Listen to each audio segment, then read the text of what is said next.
So, how's it guys? Welcome back to the channel. My name is Brad. I am a filmmaker and photographer from England living in Bavaria.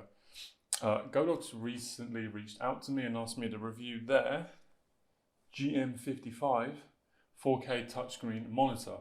So that is what we're doing today. It was really good timing. They reached out to me because I was in the market for a new screen. Currently run my Atomos Ninja 5 on the Zcam S6. And my M4, which is my B cam today, is usually using a phone as a screen.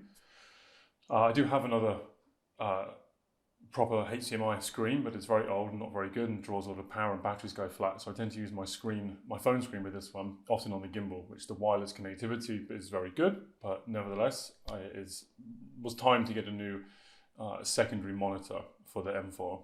So big shout out and thank you to Godox for supplying me with this monitor for today's review. It's not a paid review, but I do get to keep the monitor afterwards, so make of that what you will. I try to give a very unbiased and genuine opinion on a product that I review. I often like the products that I review because I do a lot of research before I buy a product, so I already know I'm going to like it. If that's why maybe some of my videos are always positive, it's because I tend to not buy junk.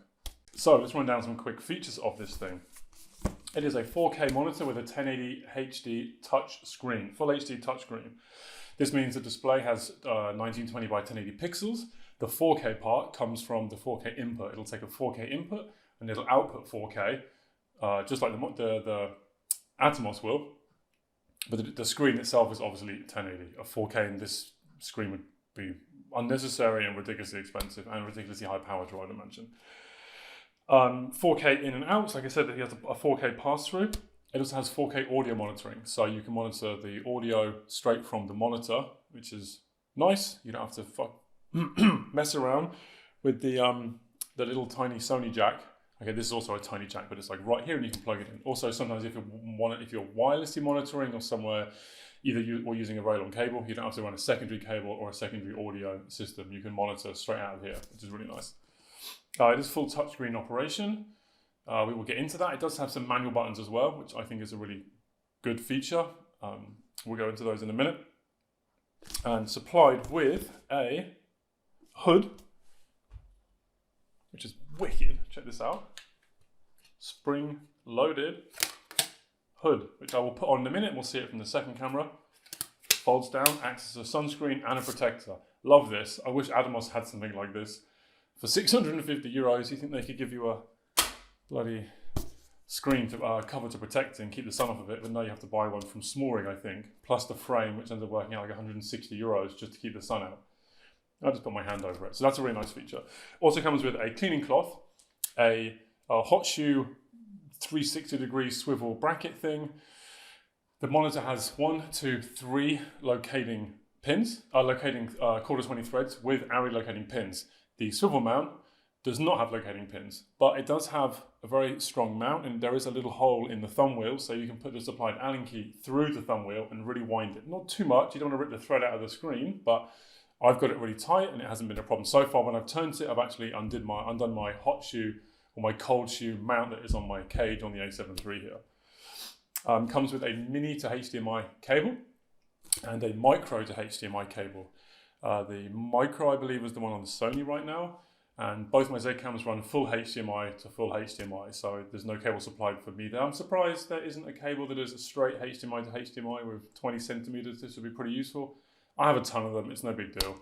I don't have a ton of the swivel mounts, so I'm very happy that's included, and the cable's not so important. Okay, so let's take a look at some of the physical aspects of this. For a start off, as you can see, it is NPF powered. There is a release button down here. Out comes the NPF battery. I've got a 970 with 6600 milliamps in here. The back has some, or the front, whichever way you think it is, has some vents for cooling. There is no fan inside. It's completely silent, unlike the Atomos, which is very, very loud. It doesn't ever bother me because I never use on-camera audio, but it's very loud. This is dead silent. We have here HDMI in, HDMI out, both 4K, and the headphone monitoring jack. On the right side, we have another quarter 20 with ARRI locking pins and a power button. And then on the top, we have no less than 6 function buttons, another quarter 20 with ARRI locking pins, a back button, which we'll get into, which you do have to use more than you'd think, and a scroll menu wheel with click. So you can, every feature you can do with touchscreen, you can also do with the scroll wheel, which is nice if you're wearing gloves or you've got a bit of wet fingers or something and you can't always use the touchscreen. It's not always ideal having touchscreen. And on the bottom, we have a DC out and a DC in. So the battery power on this, when I got an NPF 970 on here, or any NPF, it will power my Z-Cam. With no battery in the Z-Cam, it'll power it. It'll also run the other way around. I can output 12 volts from the Z-Cam into the screen and run the screen without having an NPF on here. Can't get better than that. That's a brilliant feature. We also have an SD slot for loading LUTs and a camera control cover, which behind is a very interesting... Oh, I haven't got fingernails to get in it. It doesn't matter because you can't really use it right now. It's like a magnetic 4-pin, maybe not magnetic, but quite 4 big pins. They will be releasing apparently a software update and some cables to run camera control from the screen, which I would love them to imagine they would do for Z-Cam, but for sure they won't. Please do, if you're watching this, Godox, make the cable for Z-Cam so I can control. Everyone wants to control their Z-Cam through their screen. Atomos has this special cable that's €100, the calibration cable, which will also do camera control. But it's really janky. I won't go into it. I'll do another review on that one day. It just doesn't work very good. You might as well use the screen. It's only good if you can't see the screen. If your camera's high on a tripod, you can turn the monitor around, but it's a pain in the ass. So let's go ahead and fire this up. It is on my A7 III with my Contax Zeiss 180 2.8, which is a beautiful piece of glass. We love this thing. And I've got it just at the moment set over here. Hopefully it's in focus. It's just looking at my speaker with a nanotube next to it. As we can see here, we have a 3840 by 2160 at 25 FPS. This is not set up entirely right. Normally run 24, and a battery icon to show you the level of your battery. If we now double tap on the screen, we bring up the menu. These little micro jitters and wobbles you're seeing, as you can see, is not the monitor, it is the camera. I am using possibly, well, I was going to say the worst job I've ever had. It's actually amazing, I love this thing. But it's not as stable as that one, it's not as stable as that one, and my Sackler Active 8 isn't here yet. And I've been waiting 9 weeks for it. So, let's jump into the menu and have a look at what we got up here. So to start, on the left, let's go to the main menus. We've got all the focusing, all the assist tools, then markings and boundaries, LUTs in and out, waveforms, screen settings, custom functions, and general settings, backlight brightness, which is a strange place to put it, volume, factory reset, user settings, all this stuff. So let's start with focus assist. So focus assist is off. Let's turn it on. We can see what's in focus. We can have green, we can have blue, we can have yellow. I like red because it's what I was learnt from the A7 III. And we can choose varying levels of accuracy. So I always like to keep it on the thinnest one, especially using sort of modern wide open lenses in interiors. You have quite a small focus plane and you can be more accurate when you have it set to 1. Let's turn that off so we're not going to get confused. So false colors, on and off. Mode 2 is an interesting false color. I'm not exactly sure what mode 2 is. Probably someone knows what it is. It doesn't look, it looks different. So let's just crank the aperture down on this. These are the normal colors you're going to be used to seeing. We're not going to get much past that because it is quite dark over there. Let's turn that back off. Zebras from 60 IRE right up to 100. There's no 105. Which I kind of like for the Z-Cam especially because it has such amazing highlight recovery. You can clip it, but what the screen thinks is clipping won't actually be clipped. So I leave this set to 100. On the Sony, I'd set it more like 85. So let's turn they are off. Monochrome, we can have all red, all green, all blue, and a full monochrome image. Not something I ever use much, but nice to know it's there. So this is interesting. Pixel to pixel. You can see the screen like trip out with this purple line in a little second. So pixel to pixel, this is a 4K input, 1080 screen. So what you're seeing is essentially a zoomed out version of the 4K image to compress it onto the screen. Just like in Premiere Pro, when you have a 1080 timeline, you bring in a 4K clip, you have to zoom out 50% to see the entire clip because the video file is larger than what you're viewing it through. This is the same. This is a 1080 screen and a 4K input. So when I tap this on, it's giving me a 2x zoom essentially, but pixel for pixel. So there's no digital magnification, there's no weirdness. It is just as sharp as being off. We'll get into why this is really useful later on when we get to the custom function buttons. Image flip. You can mirror this left to right, mirror it right to back, and rotate it all the way around. Pretty self-explanatory. There is very little times, I think, that you would struggle to need something more than that. Putting it into a mirror, if you have to watch it somewhere, you can flip it around this way. You can rotate it if you're looking at the screen upside down, if it's hanging off of a gimbal or something. Every which way you've got covered. Zoom. So there's 2x zoom. It's going to look very much like the pixel to pixel, which essentially it is. But I think the pixel to pixel actually looks a little cleaner as a sharper image in terms of being fine focus adjust. Now, did you see what I had to do then? So when I came into this zoom menu and I turned zoom on,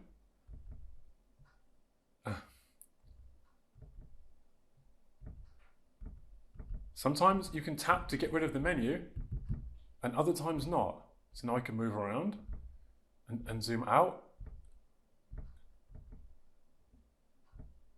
It's one tap on the screen to close the menu. The Atomos is 2. 2 to open, 1 to close. Okay, there we go, even I'm learning. I've been using most of the custom function buttons, to be honest. I haven't been using too much of the touchscreen because I prefer it.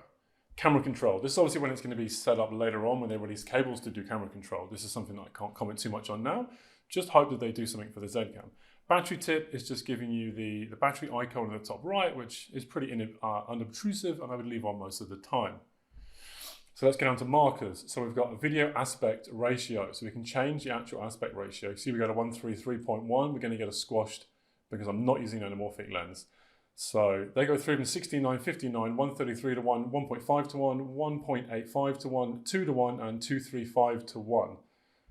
Center marker, this is a simple cross on the center. We can change the color of these, we'll get there in a minute. Safety marker, this is going to be a safety boundary around the outside of your screen to know that you're not going to get too close to a boundary and cut off an important shot or someone's head or something like this.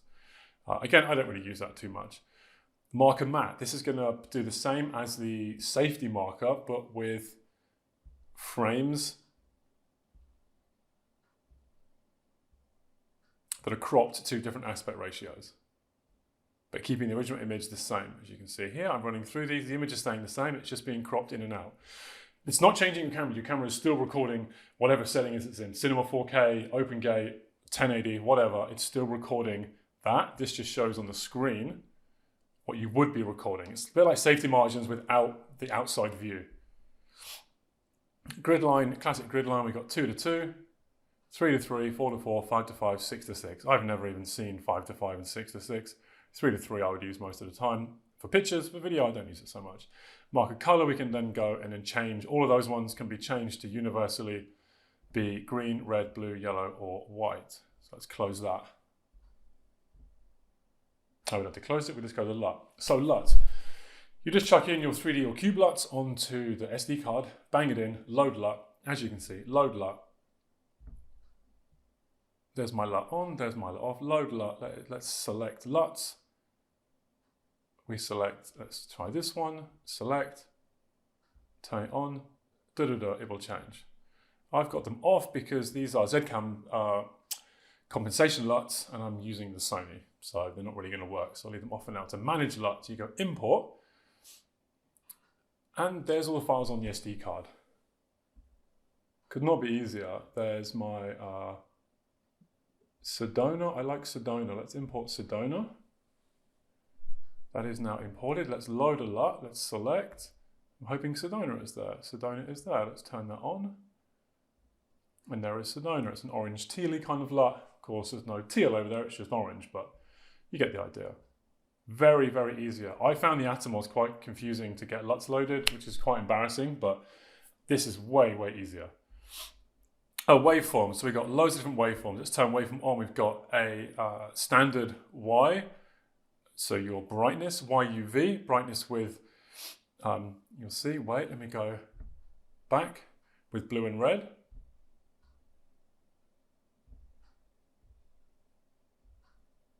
waveform, RGB waveform.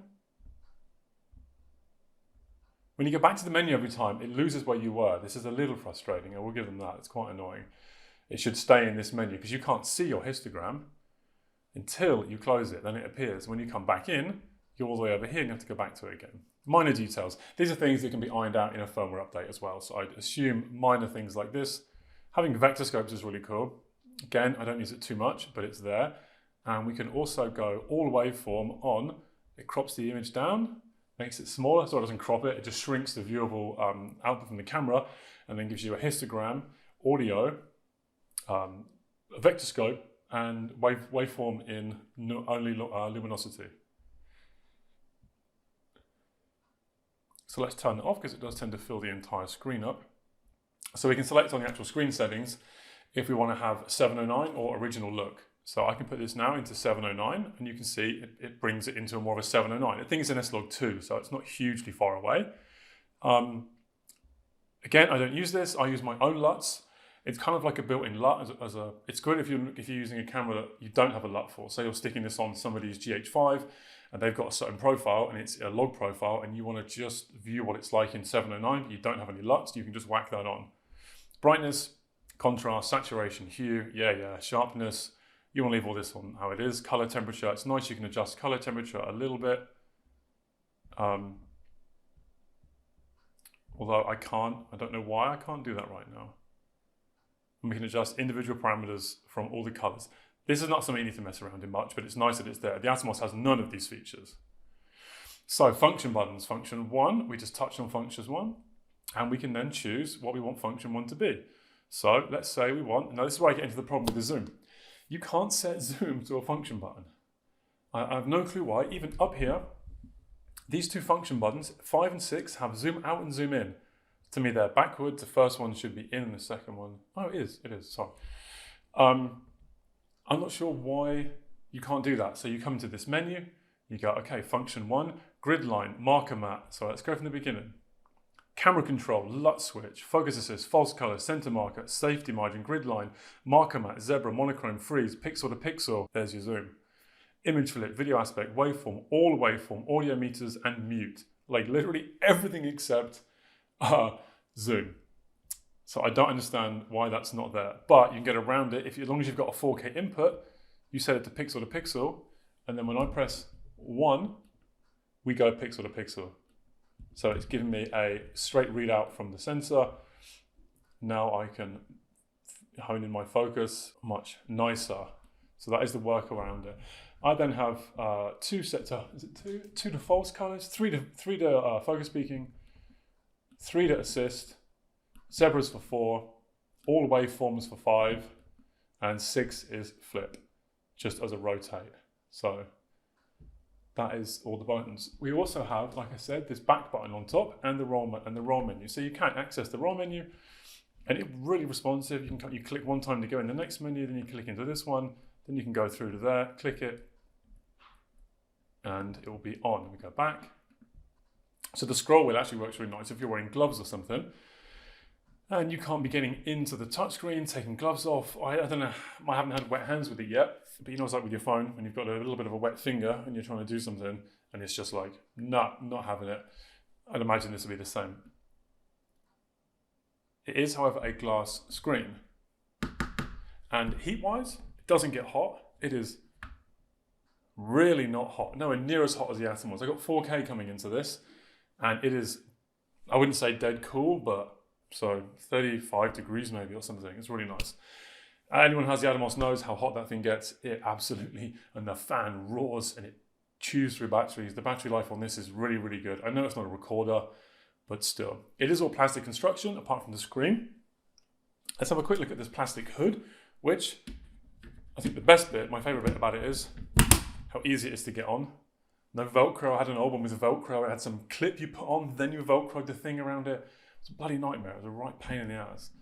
And then this, up, and you're good to go. I mean, I only had that off to do this video. It has lived on there since I've got it. And when it packs up, it adds maybe 5 millimeters to the front of the screen's depth. So it doesn't add any size or weight to it. And when you want it, you've got amazing little sunshade, which already even in here with this key light next to me looks better looking through it. And then we fold it down and clip it closed, and it holds closed really nicely. So that's about it really. Like, it's a really good little screen. Like I said, I wanted one for a while. I was really happy that Godox approached me to do this review. I probably would have bought this one if I hadn't have been approached by Godox. For the money, I think it's 170, under 200 euros, probably under 200 US as well, maybe 180 quid. I think it'd be hard pushed to find a better monitor with that many features and this good a build quality. Like, although it's plastic and quite light, it's very nice. You know, like, it just feels nice. Plastic can be nice if it's done right. So there we go. Hope you enjoyed the video. Hope you are satisfied with what this monitor can do, and maybe you decide it's right for you. There is links in the Amazon description for this, which are affiliate links from me, which helps a little bit float some more gear for this channel for reviews. If you liked it, please click subscribe, and I'll see you in the next video.